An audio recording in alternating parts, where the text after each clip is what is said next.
So I'm stuck here playing Warcry by myself, you know, pretty standard procedure here at Dice Chatter, and I began to reminisce on all the fun Age of Sigmar games I used to have at the nerd store. I miss playing AOS, but I'm not about to play a massive 2,000 point game. Homie ain't got the time or money to paint all that. And since you, and even you, oh piss blaster, command and tell me to keep making Age of Sigmar videos, this is what you're gonna get. A nice casual 500 point game. So bring out your handful of D6s, your terrible army list, and let's play some Age of Sigmar. Ironjawz versus Clan Pestilens. Since this game is on the low side of points, I figured we would play a simple match. One that involves destruction and eliminating the other army. The good old classic First Blood battle plan. For those who are unfamiliar with this battle plan, it is in the basic rules you can find online. Also, this game will be played in an area about the size of a 3x3 board. The terrain around the board will keep the forces close and ready for that hot action. Alrighty then, let's introduce the armies. For the Ironjawz, they will be a part of the Iron Sun's legions. For our hero here, we have the ever-powerful Megaboss. He is armed with the Sun-Blessed armor. For his artifact and the command trait, Right Fist of Dakbad is at the army's disposal. Next to the leader, we have the squad of 15 Ardboys. What you see with these models is what you get. They are missing a banner and some shields, but they are orruks and they don't mind. And finally, at the end here, we have a set of 5 brutes. I love the look and feel of these models, and I am sure they are ready to take down some rats. Speaking of rats, for our Clan Pestilens Skaventide force, our hero is the disgusting Plague Priest. This rat's command trait is the Master of Rot and Ruin ability, and for a special artifact he's granted the Liber Bubonicus Tome. This should be fun and deadly. Then we have 2 squads of 20 monks, all armed with the appropriate banners, books, and blades. A solid squad of 40 monks may have been a better use of my time, but this is a casual game after all. And finally, we have the Plague Claw. This poop-launching machine likes to target large groups of models, so the poo is flinging at you, Ardboys. With our army introductions out of the way, let's dive right into the game. Both armies have set up according to the battle plan, and the Ironjawz have fewer drops. These rampaging orruks will decide to take their command point from the Iron Sun's background and give the first turn to the rats, hoping for a double turn next round. So we start things off in the hero phase. Clan Pestilens will get a command point, and then our Plague Priest here will attempt to get off a Great Plague hoping to get a 6, and the rat does.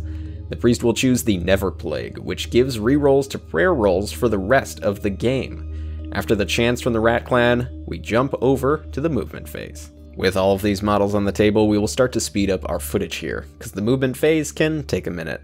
The Plague Monks on the right here will move and run an extra 1 inch, not all that impressive. As these guys scurry forward, we hop on over to the squad of 20 monks on the left, who will also run and gain an extra 3 inches to their move. Keep in mind as well, these rats do get a slight run boost because they do contain a banner. So it does take a minute, but when these rats are done, we tab over to the Plague Priest, who will move and run an extra 5 inches and move himself up onto the janky wooden incline here. All the movement for the Skaven is complete here, so we move on over to the shooting phase. The Plague Claw is the only ranged shooter here, and it will get to target the Ardboys with its massive range. Now, normally it does get a +1 to hit bonus against units of 10 or more models, but the Ironjawz get a -1 to hit bonus during the first battle round, so everything cancels out. The Plague Claw hits on 3s, and then wounds on 3s, but the gloop of poo does not damage the boys. With that ends the shooting phase, also the charge phase because there are no units in range, combat, and battle shock. So with that, we end Clan Pestilens turn 1 and switch over to the Ironjawz. To start off, the Ironjawz gain a command point, so they are now up to 2 points. But our Megaboss here will immediately use one of those command points to force the Ardboys forward here in the hero phase. They move their stumps 4 inches forward as a free move, getting themselves closer to the horde of Plague Monks. I don't think they care too much about catching a disease or two. After these boys move, we end the hero phase and hop on over to movement. Unfortunately, the Ironjawz have no bonuses to movement here, so each unit will move the movement stated on their war scrolls. For the brutes, they will just move up their 4 inches and end up being out of charge range in the next phase. The Ardboys will travel forward and inch closer and closer to the unit of 20 Plague Monks that are tempting them to charge in and attack. For our Mega Boss leader, he will decide to run and get an extra 6 inches that he can add to his movement, getting him up to a total of 10. And once all of our rampaging orruks have moved, we turn things over to the charge phase. For the Ironjawz, we only have one eligible unit that can charge. These Ardboys are within 11 inches of the Plague Monks. Since they have a drummer in the unit, they gain a +2 bonus to that charge. They need a 9 on 2 dice to get stuck in, and they roll exactly that. Now being Ardboys, they just want to fight. And with the 2 squads of monks so close together here, they are in range to be piled in on both squads. But these orruks get to pile in and attack first. At the start of the combat phase, our Mega Boss here will use the last command point and use the ability, Go on lads, get stuck in. This gives the Ardboys +1 to hit on all of their attacks. Now off camera I did pile in the Ardboys. 7 of these nasty orruks will attack into one squad of monks and just 2 attack into the other. We will start with the larger squad first. With the bonus, these Ardboys hit on 2s and they wound on 3s into the monks. After all the attacks, we have a total of 10 wounds that the monks have to save against. But the Ardboys carry -1 rend weapons that dash over the monks' terrible armor. So 10 monks are slain. This gives the Ironjawz an extra command point because they've completed the task of First Blood. The other 2 Ardboys attack. We end up getting 4 to hit and 3 wounds, with no saves for the monks again. But wait, the monks in each unit carry a nasty banner. If any monk is slain in combat, they have a chance to do mortal wounds back on a 6 before they are removed from the board. For the squad of 10 that were lost, they give back 2 mortal wounds. And the few that were slain in the other unit give back a mortal wound as well. This takes out an Ardboy and splashes a wound on one other.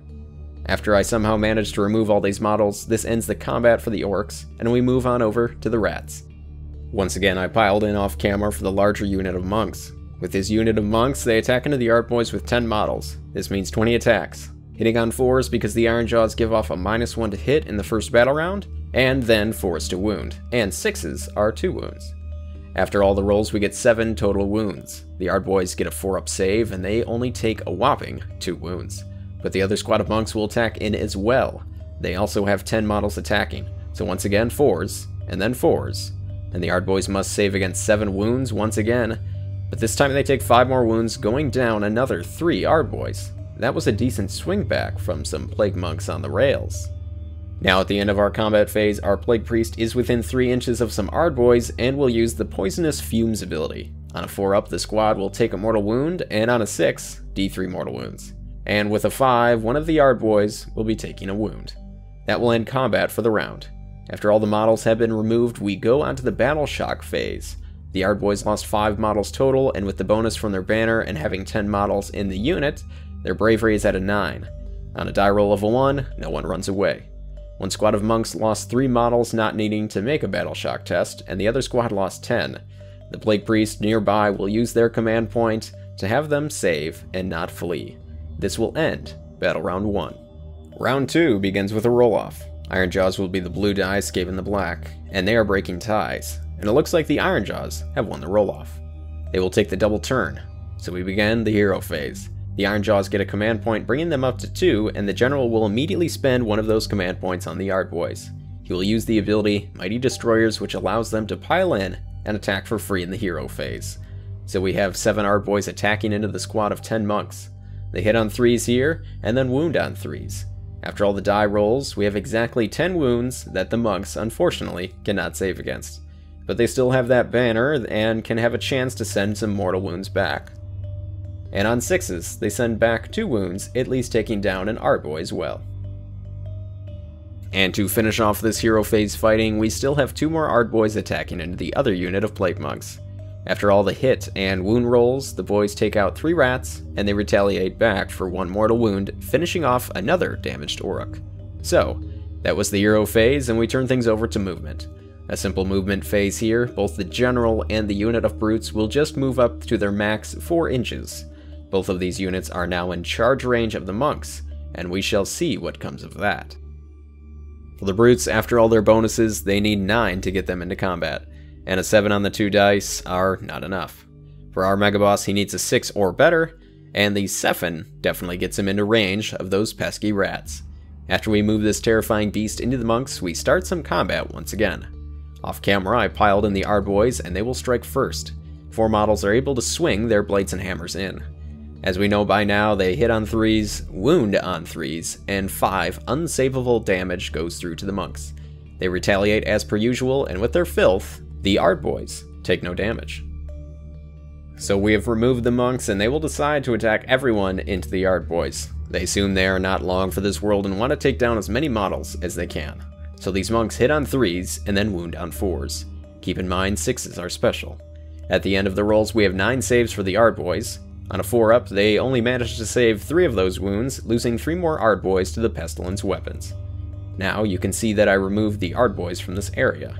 Well, now the Plague Priest can pile in, but unfortunately, no models will be in range to attack. Nice cheeky play there, Ironjawz. After the monks are done, we move on to the Mega Boss. With his Boss Choppa and Riptooth Fist, he attacks into the monks, hitting on 3s and then wounding on 3s.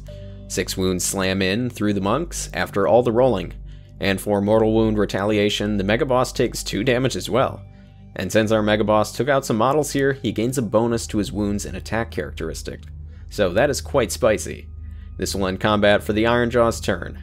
We move on to Battle Shock, where the Skaven have no command points, so unfortunately by losing 14 models in the unit, they have no chance to not run away, and they scurry off into the mountains. The Art Boys lost 5 models, and they will spend their last command point to have them stay around in battle. After this, the turn goes over to Clan Pestilens. We begin the hero phase with our Plague Priest attempting to pray for filth on the Ironjawz. We roll to see if the prayer is answered. We get to re-roll because of the Never Plague, and the prayer is answered. Pestilence will be placed right near the Mega Boss and Art Boys.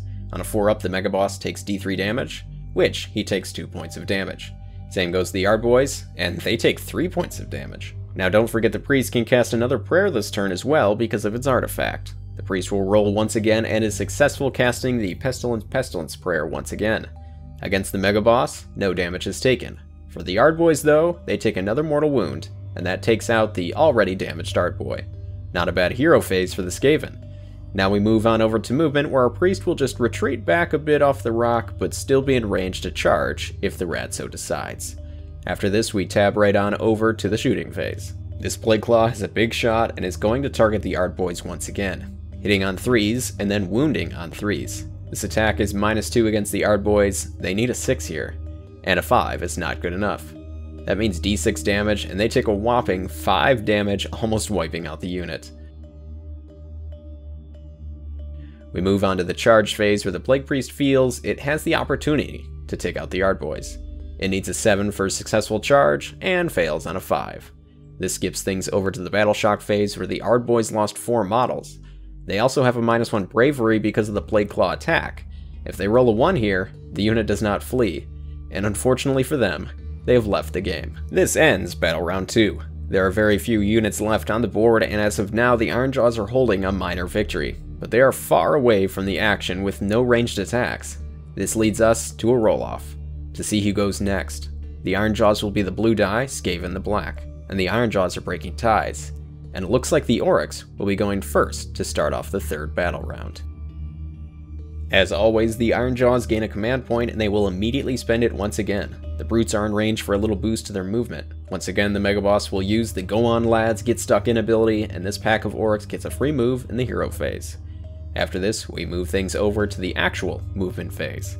The brutes will run forward, getting a 6, granting them a total of 10 inches for their movement, getting them closer to the Plague Claw, but they will not be able to charge in and get into combat. For the Mega Boss, he will move his standard 4 inches and get closer to attempt to charge. For our Mega Boss to get into combat, he only needs roughly 8 inches. Getting a 1-point bonus to the roll for the charge, and a 3 on the die is not enough. With no successful charges, things move on over to the rats. So, Skaventide, turn 3. We start off with a prayer in the hero phase from the Priest. The die is rolled, and we get a 6. This enacts a great plague, and the one chosen will be the bubonic plague. Immediately, the Mega Boss will take D6 damage. He only has 3 more wounds left. This could be the end for him. And after the die is rolled, he takes 5 more wounds, taking him out of the battle. But the plague continues over to the brutes, who are close by, and they take D3 damage, and it is only 1 point. After the hero phase, the rats will elect to not move and shift over to some shooting. The Plague Claw has 1 target and is hoping for some good rolls here. Hitting on 3s and then wounding on 3s, the brutes have a 6-up save and fail it. They end up taking d6 damage for 4 wounds. That is rough, taking out a brute. With this ending the Skaven will skip the charge and combat phase, going to battle shock. The brutes lost a model and on a 5 or higher more run away, but they are safe on a 4. This brings things over to turn 4, folks, and a roll-off will commence. The Ironjawz being the blue die, and they break ties. And it looks like Clan Pestilens will be taking the turn. This is not looking good for the orruks. We begin the hero phase once again for Skaventide, and the Plague Priest will roll for a prayer. After the reroll, a prayer will be answered, and Pestilens is called down once again. On a 4-up, the brutes will take d3 damage. The poison is successful, and it does wound another 3 wounds. Ouch, taking out another brute. And because our priest here is holding the Liber Bubonicus artifact, we will see if Pestilens goes off again. And after the reroll, it does, dealing in another mortal wound, taking down another brute. Uh-oh. We skip over to the shooting phase once again, and the Plague Claw will fire at the brutes left. Hitting on 3s, wounding on 3s, the brutes have a 6-up save, they fail it, and once again take 4 more damage. The only brute left is the leader. This isn't good. After all those shots, we move over to battle shock. The lone brute here, after all the debuffs and his pals running away, he needs to roll lower than a 2. If not, he runs away and Clan Pestilens win a minor victory. The roll is set, and unfortunately, the good start for the Ironjawz was not enough, and the Skaven take this minor victory.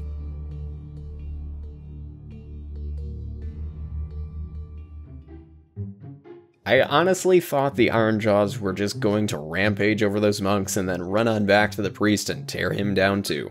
But you know, it's Age of Sigmar, and you should never assume anything. I know the 500-point game does not give you a true showing of what these armies are capable of, but hopefully it gives you the general idea. For those of you that enjoyed this style of small-scale Age of Sigmar games, please be sure to let me know so I can produce more in the future. With all that being said, I want to thank you all for watching, and of course, happy gaming.